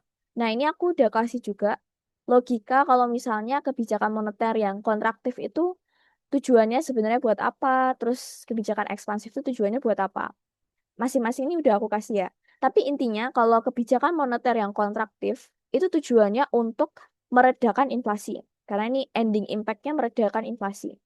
Tapi kalau kebijakan moneter yang ekspansif itu untuk ngeboost perekonomian sehingganya di sini akhirnya tuh harga meningkat, harga meningkat, harga meningkat. Karena tujuannya memang begitu, guys. Harga meningkat yang disertai dengan peningkatan output ya. Betul. Harga meningkat boleh tapi harus disertai dengan peningkatan output. Jadi ini harga meningkat disertai peningkatan output. Nah, itu tujuan dari kebijakan moneter ekspansif. Nah, kita ngarah dulu ke apa kebijakan moneter. Sebenarnya ini kebijakan yang terjadi di pasar uang. Nah, kebijakan di pasar uang oleh bank sentral. Kalau kebijakan di pasar barang oleh pemerintah itu nanti masuknya ke kebijakan fiskal.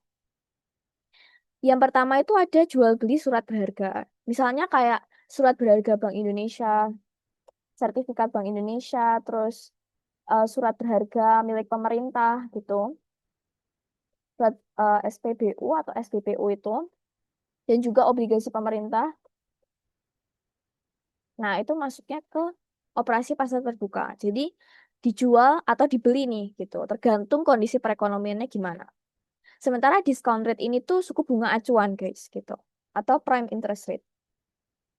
Jadi misalnya kalau bank sentral naikin suku bunga acuan, berarti tandanya bank-bank umum itu pinjam uang di bank sentral tuh makin mahal kayak gitu. Karena prime interest rate di sini tuh bisa mewakili um, cost of borrowing gitu. Atau di sini kalau di Amerika itu namanya adalah discount window gitu. Jadi si bank umum itu kan sebenarnya boleh pinjam uang di bank sentral, guys. Kalau misalkan ada keadaan darurat ataupun bank umum itu sedang tidak memiliki aset liquid, jadi dia bisa pinjam di bank sentral. Nah, namanya ini adalah discount window.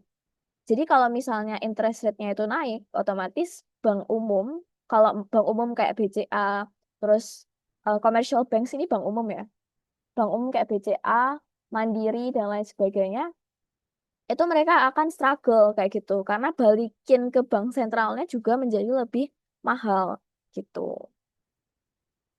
Nah, terus yang ketiga adalah reserve ratio. Reserve ratio itu nanti kita lebih lanjut pelajarin di sini. Ini adalah cadangan wajib minimum atau giro wajib minimum. Banyak namanya sih. Reserve requirement ratio atau cadangan atau giro wajib minimum.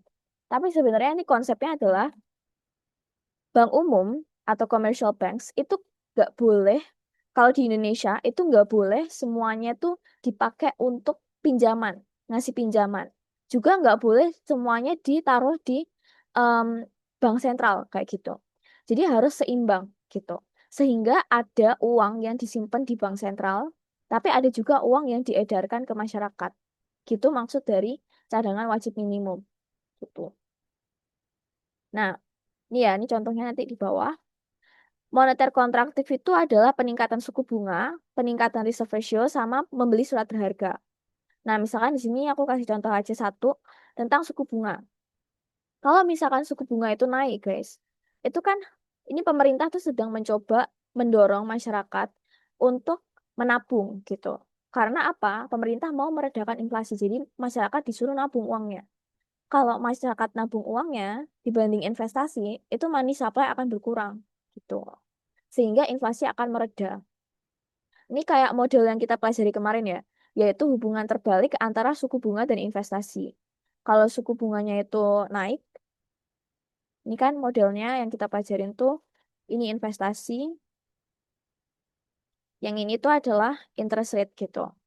Kalau misalnya interest rate itu meningkat, orang-orang tuh jadi nggak tertarik buat investasi, guys. Karena ibaratnya kayak sekarang pinjam uang buat investasi itu jadi jauh lebih mahal. Sehingga mereka akan memilih untuk nabung aja di bank karena bunga yang kita dapat kalau nabung di bank itu naik nih gitu. Jadi masyarakat lebih tertarik untuk nabung di bank gitu. Kalau masyarakat lebih tertarik untuk nabung di bank, inflasi itu akan mereda gitu. Sebenarnya singkat aja, ini tuh apa kaitannya sama yang discount window ini? Nah, ini sebenarnya kita bisa lihat di sini, guys. Kalau misalnya nih, kita punya ini akun T-account ya. Jadi kalau bentuk dari ini semacam kayak agak menyinggung akuntansi gitu, aset dan juga liabilitas itu di account di dalam bank, yaitu aset dan juga liabilitas. Yang termasuk aset ini adalah reserve atau cadangan dan juga pinjaman, dan yang termasuk liabilitas adalah deposito. Atau gampangannya ini adalah tabungan dari masyarakat. Kenapa masuk ke utang? Karena kan bank itu punya utang ke kita buat nanti ngasihin bunga gitu. Bank harus balikin uang kita, harus balikin bunga, dan harus balikin pokoknya gitu. Makanya dia masuk ke liabilitas gitu. Dan uang, kayak yang tadi aku bilang, uang yang didapat dari masyarakat ini itu akan dibagi menjadi dua hal, yaitu dimasukkan ke cadangan dan juga diedarkan kembali ke masyarakat dalam bentuk loans. Ini reserve nih R. Terus loans ini lambangnya adalah C. Ini R, loans-nya adalah C. Gitu. Makanya kita tadi belajar persamaan ini, guys. Monetary base, gitu. Di mana monetary base itu adalah ini B sama dengan C ditambah R. Gitu. Yang artinya kalau misalnya bank umum itu menerima uang dari masyarakat, itu akan dimasukkan ke cadangan, tetapi sisanya akan dipinjamkan ke masyarakat lagi, gitu. Nah, misalnya sekarang itu reserve requirement ratio-nya adalah 10%. Sehingga bank sentral tuh bilang kayak gini ke bank umum. Bank umum kamu harus nyimpen uang sebanyak 10% dari deposito yang kamu dapetin dari masyarakat gitu. Tujuannya buat apa? Biar nanti kalau kamu itu ada masalah atau ekonomi itu sedang krisis, kamu nggak repot buat nyari uang gitu untuk menyelamatkan bankmu gitu. Itu yang mau dibilang sama si bank sentral gitu. Nah, jadi ini misalnya orang, misalkan ini contoh ya, ini misalnya Naufal gitu. Nah, misalnya Naufal tuh eh, memasukkan uang $100 gitu. $100 dimasukin nih ke First National Bank. Oh ya, BTW ini kalian ada kendala kah? Bilang aja ya guys kalau misalkan ada kendala. Ya. Nah, oke. Nah, berarti kita bisa sambil sekalian belajar bahasa Inggris ya guys gini. Intinya adalah karena ini sebenarnya kata-kata yang nggak aku highlight itu nggak terlalu penting, jadi kalian perhatiin yang di highlight aja. Kalau misalnya nanti kalian mau sekalian belajar gitu. Dan ini aku udah siapin untuk logikanya dari setiap kebijakannya ya. Gitu. Ini sebenarnya kayak sekedar info gitu sih dari The Fed gitu. Nah, ini adalah liabilitas dan juga aset. Nah, kita lanjut dulu. Ini misalnya contohnya nih Ayla. Ayla ini naruh uang $100, nabung di bank $100. Nah, terus First National Bank atau bank pertama itu akan menggunakan $100 ini untuk dibagi menjadi dua hal, yaitu reserve dan juga loans gitu. Nah, pembagiannya gimana? 10% dari $100 tadi itu digunakan untuk reserve. Seperti kata Bank Sentral tadi ya. Bank Sentral kan bilang kalau First National Bank dan Second National Bank dan Third National Bank dan lain sebagainya di perekonomian tersebut itu harus menyimpan minimal 10% dari depositonya di Bank Sentral gitu. Makanya kita kaliin 10% dengan 100. Nah, ini 10% dengan 100 itu hasilnya adalah $10 gitu. Nah, ini aku bungkus ini guys, biar lebih jelas. Ini 10%. 10% dari $100 itu adalah $10 gitu. Nah, sisanya kan kita punya sisa $90 ya, karena kita udah nyimpen 10%-nya di reserve. Berarti kita punya sisa $100 dikurangi $10 gitu. $100 kurangin sama $10.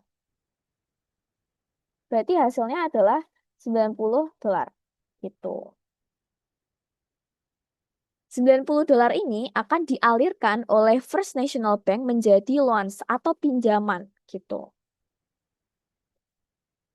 Nah, gitu ya guys. Jadi dialirkan untuk pinjaman. 10%-nya dipakai untuk cadangan dan sisanya itu dipakai untuk pinjaman gitu. Atau kalau kita sesuaikan dengan simbol tadi, yang atas itu adalah reserve atau R, dan yang bawah itu adalah loans atau kita bisa sebut C gitu. Ini currency atau mata uang. Nah, kemudian yang R ini adalah reserve. Tuh, tetap sama ya. Nah, kemudian nih setelah misalkan Ayla ngasih masukin uang $100 ke First National Bank, $90 ini sama First National Bank itu dipinjemin misalnya ke Naufal gitu.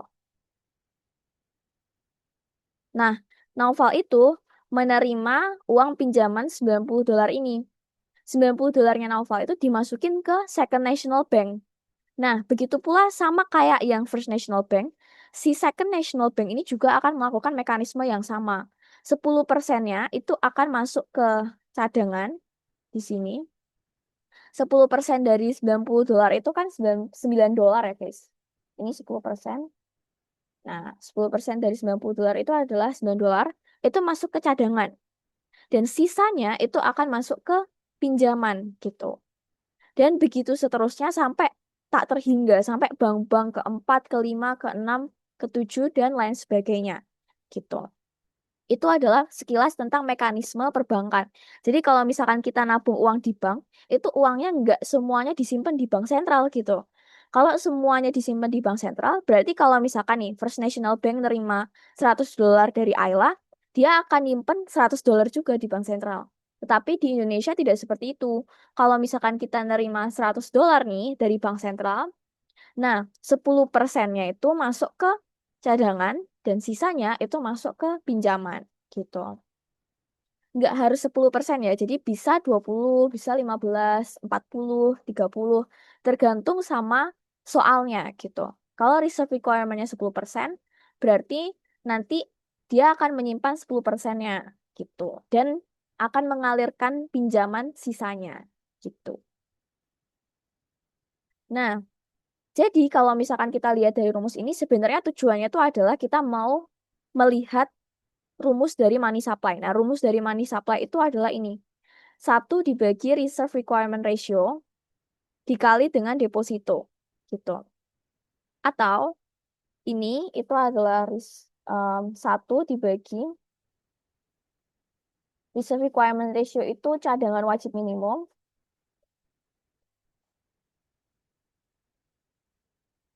dikali dengan deposito itu adalah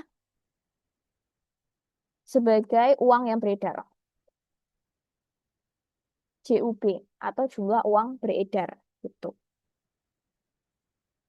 Nah, gini ya guys, sama aja kok. 1 per RRR itu adalah reserve requirement ratio dan dikali dengan deposito. Itu adalah rumus dari money multiplier. Nah, oke, jadi RRR ini namanya agak banyak ya. RRR itu reserve requirement ratio atau cadangan wajib minimum. Cadangan wajib minimum. Atau bisa juga disebut giro wajib minimum. Gitu. Jadi macam-macam gitu guys namanya. Nah, yang perlu di-highlight adalah rumus dari money supply ini aja, yaitu 1 per RRR dikali depositonya. Atau 1 dibagi cadangan wajib minimum dikali sama jumlah uang beredar. Gitu. Oke, kita coba ke soal ya.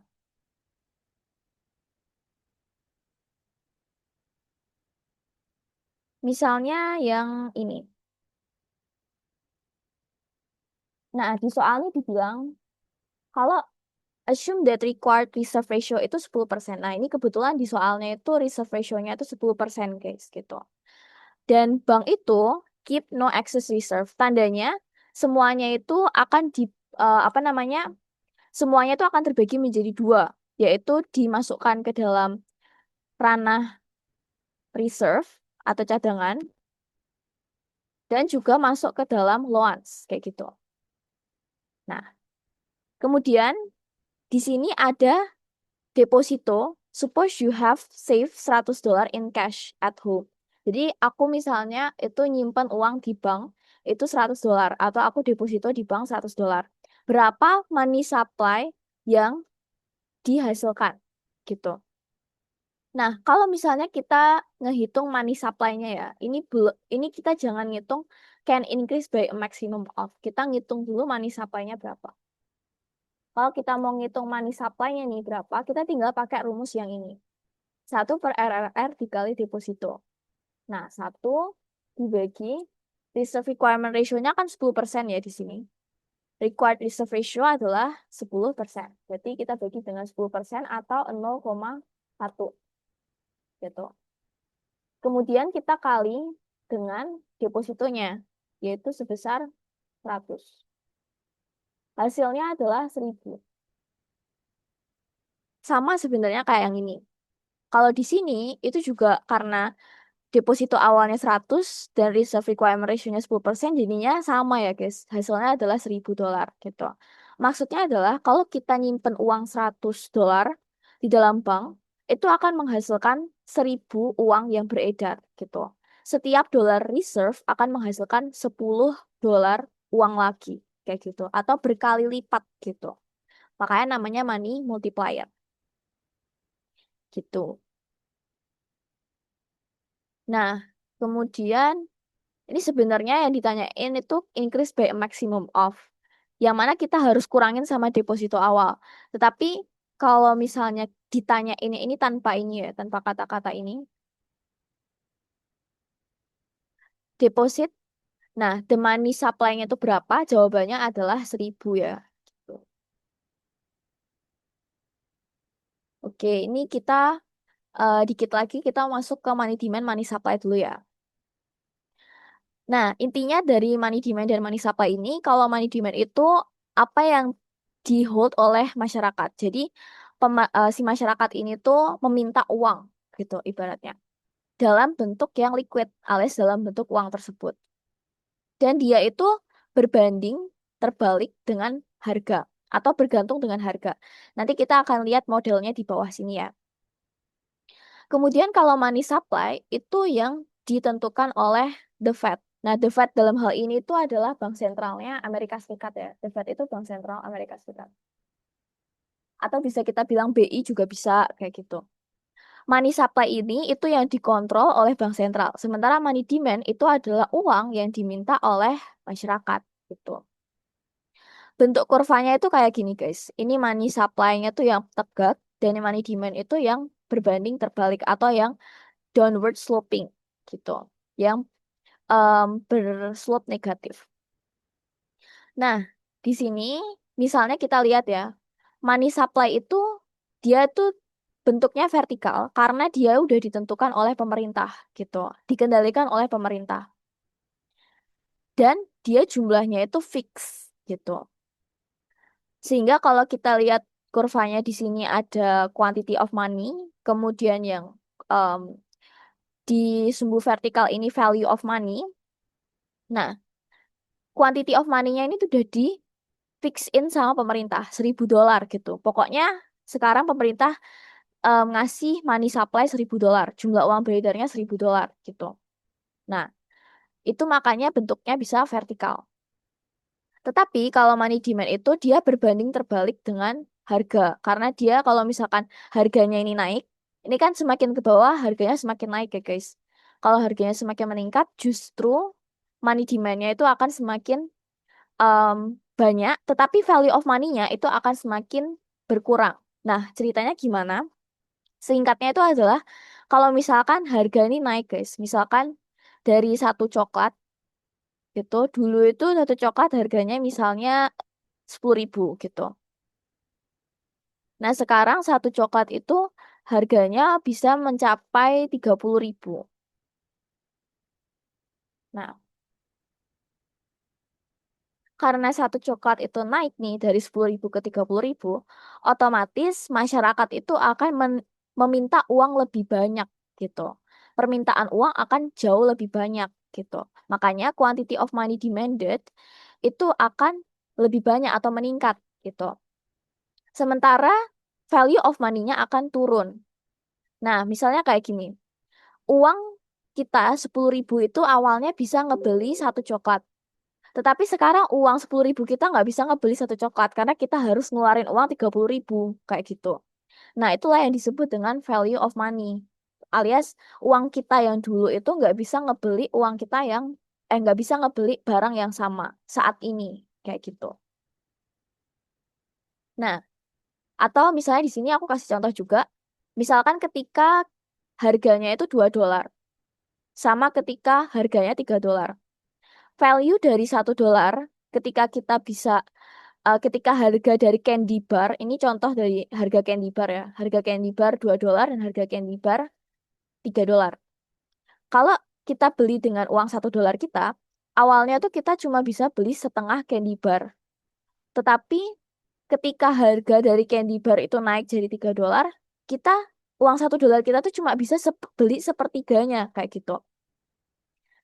Awalnya kita bisa beli setengah. candy bar dengan uang $1, karena kan ibaratnya kayak kalau satu candy bar kan harganya $2, berarti $1 kita tuh bisa beli setengahnya gitu guys. Nah, kalau misalkan satu candy bar sekarang $3, berarti uang $1 kita tuh cuma bisa beli sepertiga candy bar gitu. Makanya ini tuh menurun, yang kita beli itu menjadi lebih sedikit. Dengan kata lain, value of money itu berkurang. Makanya bentuk kurvanya bisa gini. Ini price levelnya itu semakin meningkat, quantity of money-nya semakin meningkat, tetapi value of money-nya itu semakin turun. Ini value of money-nya semakin turun. Gitu. Nah, maka kita bisa simpulkan kalau quantity of money demanded itu negatively related to the value of money atau berbanding terbalik dengan nilai uang, nilai dari uang. Tetapi kalau misalnya kita bandingkan dengan harga, quantity of money demanded, uang ya apa, uang yang kita minta itu positively correlated to P atau dengan harga, berbanding lurus dengan harga gitu. Karena semakin tinggi harganya, kita akan semakin meminta uang. Tetapi kalau semakin em, tinggi harganya juga, value of money-nya itu akan turun gitu. Nah, ini kalau misalkan em, ada terjadi kebijakan moneter ekspansif ya. Tapi kita akan lihatnya hubungannya besok akan dengan R atau dengan interest rate gitu. Jadi kita nggak ngelihat value of money lagi sama price level gitu. Tapi yang jelas adalah kalau misalnya price level itu meningkat, ini kan kayak dua kurva ini, sumbu horizontal dan juga sumbu vertikalnya, sumbu vertikal dari kedua sisi itu berbeda ya guys. Ini price levelnya tuh makin ke bawah makin naik, tetapi value of money-nya makin ke bawah makin turun kayak gitu. Sehingga berbanding terbalik. Kalau P naik, oh ya ini kalau P naik, itu value of money atau nilai dari uang semakin turun gitu.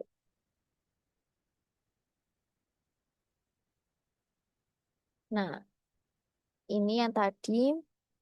Nah, ini terakhir kita masuk ke nominal versus real. Oke, sampai sini aman ya guys. Kalau misalkan ada yang kurang jelas, bisa ditanyain ya. Karena ini kita baru ngelihat MS dan juga money demand yang hubungannya sama value of money dan juga harga. Nah, besok kita bakal lihat hubungannya dengan interest rate gitu. Kalau kita ngelihat nominal versus real, berdasarkan teorinya Irving Fisher itu, kalau nominal itu adalah yang bisa diukur dengan monetary units atau bisa diukur dengan currency, mata uang gitu guys. Nominal wage. Nah, contohnya di sini tuh nominal wage atau gaji yang masih mentah gitu. Gaji yang masih kita bisa lihat, oh itu satu orang nih gajinya $500 misalnya gitu. Kemudian kalau real interest rate itu kita menghitung barang atau kita udah menghitung output gitu di sini. Physical units, kalau yang nominal itu monetary units, kalau real variables itu physical units, fisik secara fisik gitu. Nah, contohnya di sini, misalkan diketahui nominal wage itu $15 per jam. Kemudian ditanyain real wage-nya berapa. Nah, cara menghitung real wage itu kita menggunakan rumus ini, W per P. Kalau kita mau menghitung real wage. Sebenarnya ini adalah rumus real dari setiap hal ya. Misalkan kalau di sini, quantity of money ini juga bisa dianotasikan sebagai M per P. Gitu. Maksudnya ini guys, 1 per P itu adalah the value of $1 measured in goods gitu. Jadi $1 kita atau $1 kita atau 1 yen kita, 1 unit mata uang kita itu sebenarnya bisa membeli berapa barang kayak gitu. Itu yang dimaksud dengan 1 per P, W per P, M per P. Nah itu maksudnya itu. Karena di sini konteksnya wage, makanya rumusnya W per P. Tapi sebenarnya aslinya itu yang ini, 1 per P. Nah, gaji nominalnya, kalau misalnya aku nih misalnya gaji di sebuah restoran, itu aku dapat gaji $15 per jam. Nah, dengan gajiku $15 per jam ini, sebenarnya aku udah bisa pakai untuk konsumsi dan lain sebagainya. Tetapi ownerku ini pengen melihat sebenarnya real wage-ku itu berapa. Real wage dalam artian output yang bisa aku hasilkan per jamnya gitu guys. Supaya owner itu bisa melihat kita itu produktif atau enggak sih gitu. Nah, itu menggunakan real wage. Tinggal dibagi aja $15 dibagi dengan harga dari barang dan jasa yang aku hasilkan di restoran tersebut. Di restoran tersebut yaitu $5 nih per outputnya. 15 dibagi 3 itu adalah 3. Berarti setiap jam itu aku bisa menghasilkan 3 unit output gitu. Jadi real wage-ku itu sama dengan setara dengan 3 unit output per jam gitu. Makanya kita ngelihat di sini kalau yang real itu udah dalam satuan output atau physical units, guys. Kalau yang nominal itu masih dalam monetary units, masih dalam bentuk uang gitu. Nah, ini sama kayak yang dibilang sama Irving Fisher. Kalau Irving Fisher ini mengklasifikasikan hal itu ke dalam dua hal. Mengklasifikasikan variabel. Nah, variabel itu yang kayak ini tadi ya, nominal variables, real variables. Nah, itu ke dalam dua hal, yaitu real dan juga nominal itu sendiri gitu. Kalau misalnya nominal itu yang kita lihat di sini ada nominal wage, kemudian nominal GDP, nominal interest rate gitu. Yang kita bisa lihat dengan mata gitu, dalam bentuk uang gitu. Sementara kalau real variable itu yang udah dalam bentuk barang gitu atau dalam bentuk output gitu. Ini dalam bentuk output. Nah, ini disebut dengan klasifikasi ini disebut dengan classical dichotomy oleh Irving Fisher gitu. Nah, kalau money neutrality ini hampir mirip dengan classical dichotomy, tetapi kita akan melihat rumus yang di bawah ini. Ini kalau misalnya kalian gabut ya guys, ini kayak alasan kenapa nominal itu berbeda dengan real kayak gitu. Nah, ini ada penjelasannya di sini. Tapi yang paling penting di sini adalah formula yang ini. Yang sering kita bakal temuin di soal, yaitu MV kali PY. Di mana M di sini itu adalah money atau jumlah uang beredar, JUB, dan V di sini adalah velocity atau ini bukan velocity TikTok ya guys, tapi velocity kecepatan peredaran uang. Kecepatan peredaran uang. Nah, kemudian P di sini adalah harga atau price, ini price, dan Y di sini itu adalah real GDP. Oke, Y-nya itu adalah real GDP ya.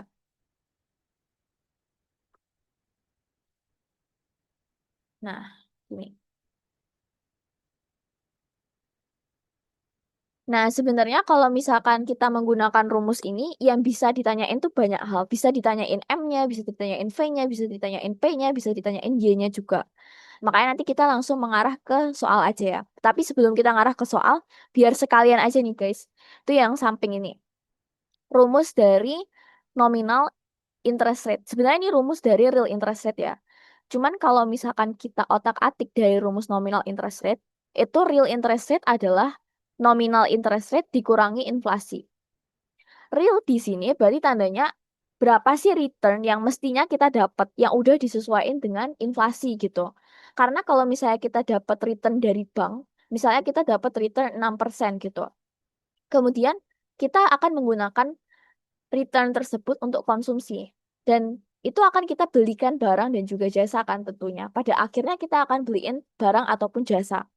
Nah, makanya kita harus menghitung real interest rate atau berapa sih sebenarnya return yang kita dapat setelah kita kurangi dengan inflasi. Karena inflasi itu seperti yang kita belajar tadi, inflasi kalau semakin harga meningkat, nilai uang kita itu akan semakin menurun gitu. Nah, oke, kita coba praktekin rumus ini dan juga rumus ini ya. Misalnya di sini. Nah, di sebuah negara terdapat uang yang beredar senilai 70 miliar. Nah, ini uang yang beredar itu adalah JUB atau kita kalau di rumus tadi adalah si M itu guys. JUB atau si M tadi. Jumlah barang yang diperdagangkan sebanyak 40 juta unit pada tingkat harga 35.000. Nah, jumlah barang yang diperdagangkan ini tuh adalah Y, sementara tingkat harga itu adalah P, gitu. Nah, Y ini tadi real GDP ya, atau outputnya tadi. Kemudian kita ditanyain kecepatan peredaran uang menurut rumus Irving Fisher. Jadi, kalau di sini nih kebetulan yang ditanya itu V-nya di tengah. Nah, caranya adalah kita tinggal pakai aljabar biasa, guys. Kita tinggal pindah ruas pada umumnya dan masukin ke rumus yang udah kita tahu. Rumusnya kan MVPY ya di sini. MVPY. M-nya diketahui 70 miliar. Nah, di sini aku tulis 70 M. Kemudian V ini velocity atau kecepatan peredaran uang yang ditanyakan. Nah, terus harganya per unit itu adalah 35.000. Kemudian outputnya itu adalah 40 juta unit. Jumlah outputnya adalah 40 juta. Sehingga kalau misalnya kita mau cari kecepatan peredaran barang, kita kaliin dulu 35.000 dikali 40 juta dibagi dengan 70 miliar. Ini kalian pindah ke ruas kanan ya, gitu. Sama kayak kita mau nyari X-nya gitu, guys. 70X sama dengan 35.000 kali 40 juta. Berarti kalau mau cari X, 35.000 kali 40 juta dibagi dengan 70, kayak gitu. Nah, ini tapi ingat 70 miliar ya. 70 miliar. Nah, kalau misalnya kalian ngitung di kalkulator, ini jumlahnya akan 20. Jadi kecepatan peredaran uang itu adalah 20 kali. Gitu. Kayak gitu ya.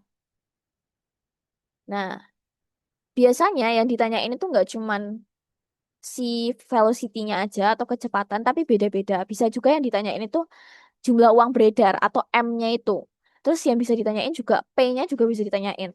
T-nya juga bisa ditanyain. Nah, ini aku ada nyelipin satu soal.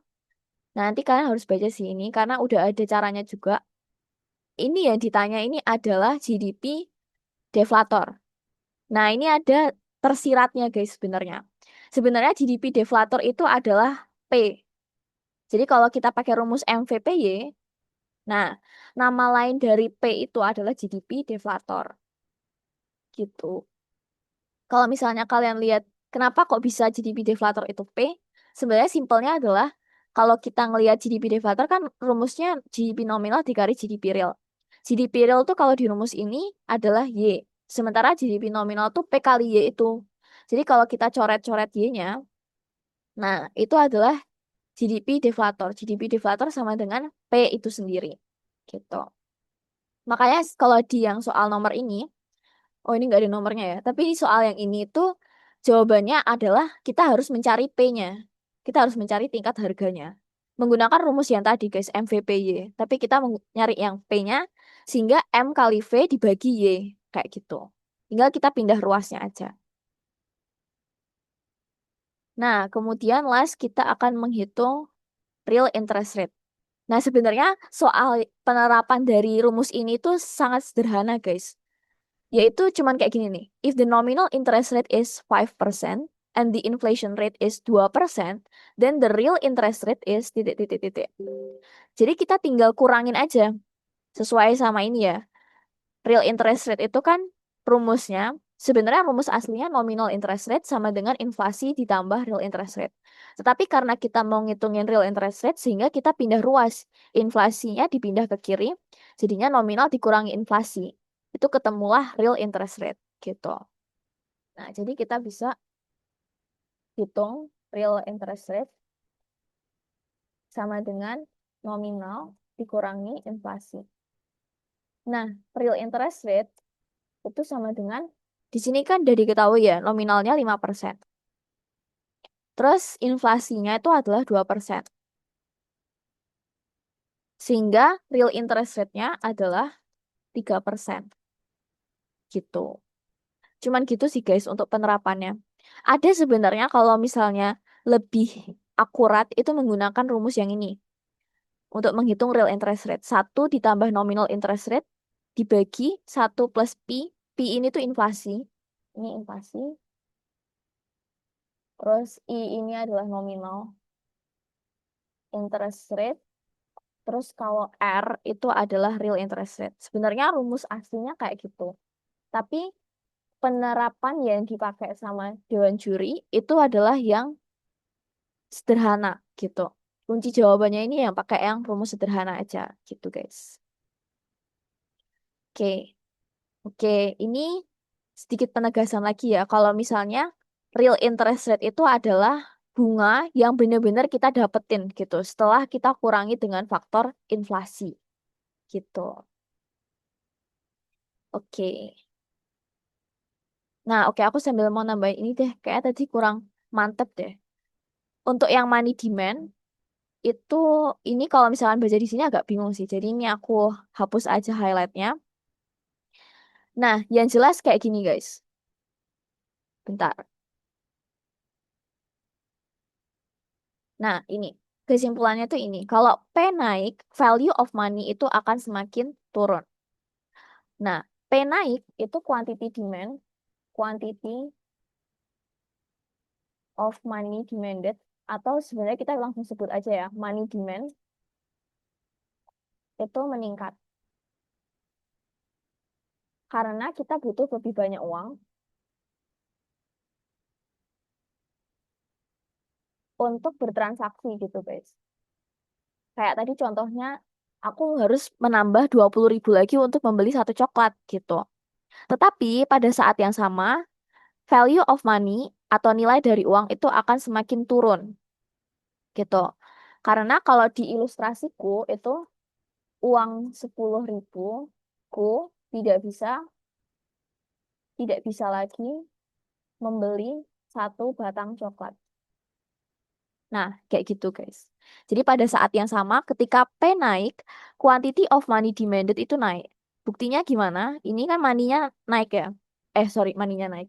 Price-nya itu naik dari harga 2 dolar ke harga 4 dolar. Nah, quantity of money demand awalnya di titik A, yaitu 1.000 dolar. Tetapi sekarang karena ini harganya naik, dia jadi di sini nih. Nah, ini kan di sini ya. Nah, di sini. Sehingga mungkin ini akan menjadi 1.500. Let's say 1.500 lah ya.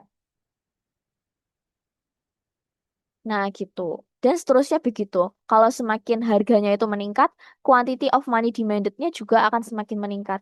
Tetapi sayangnya, value of money akan semakin turun. Karena di titik yang ini itu sudah menjadi 1/4 gitu. Dari setengah menjadi 1/4. Dari A misalkan ini ke B. Nah, ini value of money-nya turun dari setengah ke 1/4 gitu. Oke, ini aku stop share.